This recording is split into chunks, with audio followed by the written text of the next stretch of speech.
So once again, this is Midnite Tech, and today we're going to give it a lowdown on the ASUS ZenFone 8 Flip, and you can decide whether this phone is for you. This is special because it doesn't have a selfie camera in the front.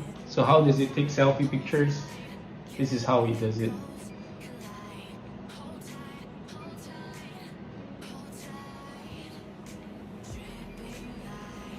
So let's talk about the physical design first.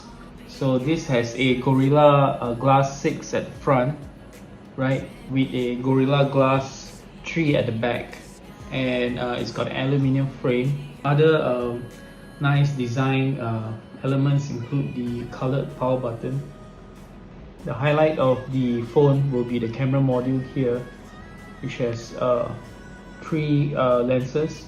It's no selfie camera at the front, so you get a no punch hole, no notch display. There's a bit of chin at the bottom, not a symmetrical top and bottom. Nothing fanciful except for the camera module, right? So it's very clean look. So it comes in 2 colors. So the one I'm holding here is called the Glacier Silver, and there's one more called the Galactic Black. And the phone weighs quite a bit. It's about 230 grams. Got a bit of heft. So let's talk about the screen. This is a 6.67 inch display, Samsung AMOLED display, Full HD plus, and it has a 90 Hz refresh rate. It also goes up to about 1000 nits. So it's attractive enough display, and it supports glove-based touch as well with 10 touch sensor point, and it also comes with a inbuilt fingerprint sensor. So you can see it here. So now the screen is off, and turn it on, able to press it down. So like with other phones that are AMOLED and not IPS, you would able to have an always on display. So it's a bit dim here, but you can see it. So it's a nice enough display, nothing mind-blowing or whatever it is, but it's good enough. The display is crisp. With its high nits count, you're able to have good visibility even in under the sunlight as well. So before we talk about performance, let's dive into the main selling point about this smartphone, the camera. First, there is a flagship 64 megapixel main sensor, and the second one is the telephoto sensor, which goes up to about 8 megapixel, but gives you 3 times zoom. So you get a pretty good zoom with this camera setup. And the third one, which is also important, is a 12 megapixel ultra wide sensor. So a very good combination of sensors, and it can do some dynamic camera modes here. So the highlight of this phone, I would say, one of it, the first mode, is the auto panorama. So when you do a panorama shot, you're actually able to do a panorama from a single take. Now this is unseen in any phone. So if you like to take panorama shots, if that is your thing, you do not need to do this anymore, or this. All you need to do is just a one-time position, hold your hand steady, and you're able to take a glorious panorama shot all in a single take. This camera setup can take some pretty good shots, crisp and clean shots and nice shots.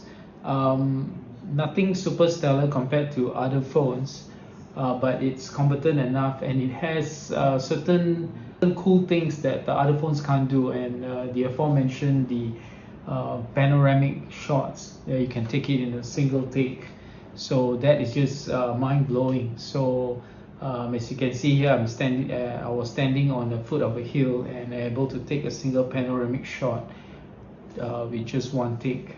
That to me is just awesome. That thing as well for video taking, it's got some pretty important features that you may like, which tries to make this to differentiate itself, right? So front or back, you can take up to 4K and 8K resolution, right? So that's the thing here. You're not going to deal with a compromised situation taking with a selfie camera or a reverse camera. That doesn't exist here because it's the same camera, it just flips So you can get up to a 4K shots, but bear in mind there is a hyper steady mode which gives image stabilization to your video shots, but that caps off at 1080p, right? The cool feature is the object focus mode.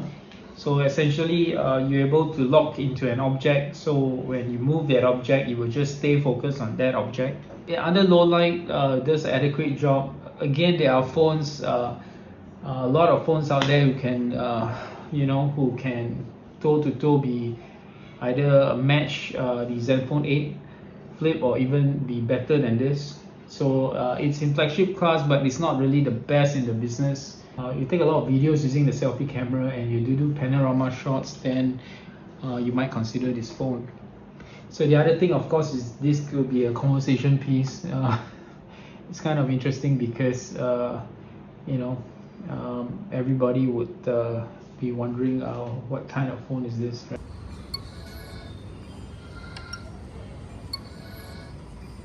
So now comes the performance, and again this is powered by a 888 Snapdragon processor. So what it means is a smooth sailing operation for all your apps, gaming, right? So it also comes with Wi-Fi 6E for stable and high-speed Wi-Fi connections.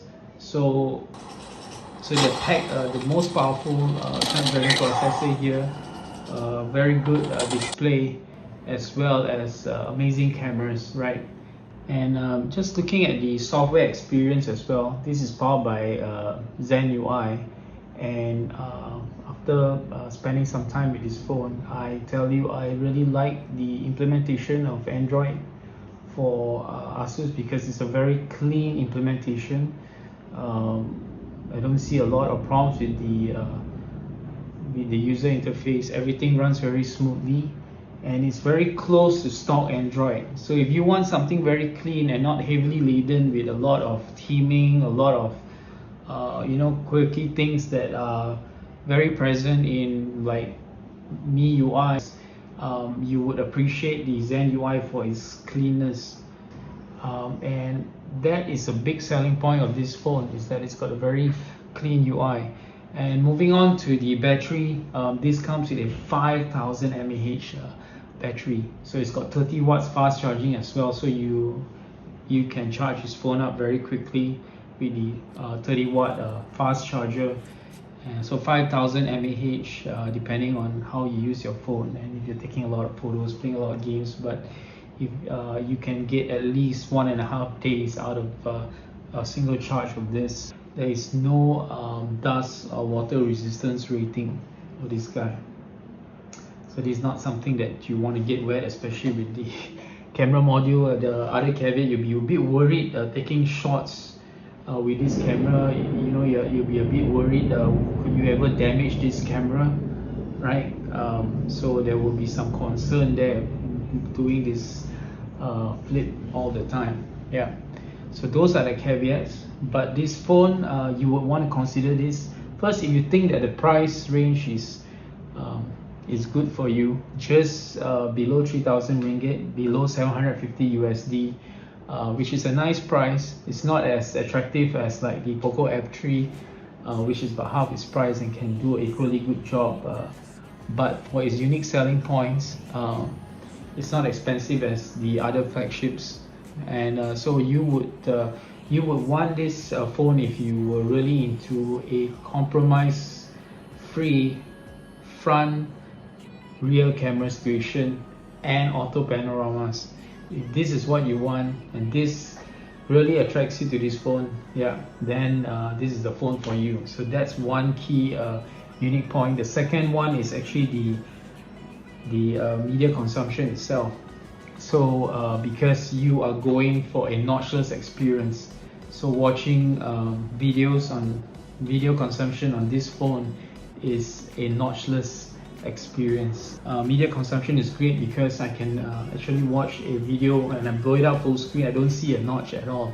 I don't see a punch hole at all. So that is a cool experience. So I hope you like this review of the ZenFone 8 Flip. And if you like this video, please give us a like, share this video, and subscribe to us. So until the next one, This is D. Josh from Midnite Tech. See you and stay safe.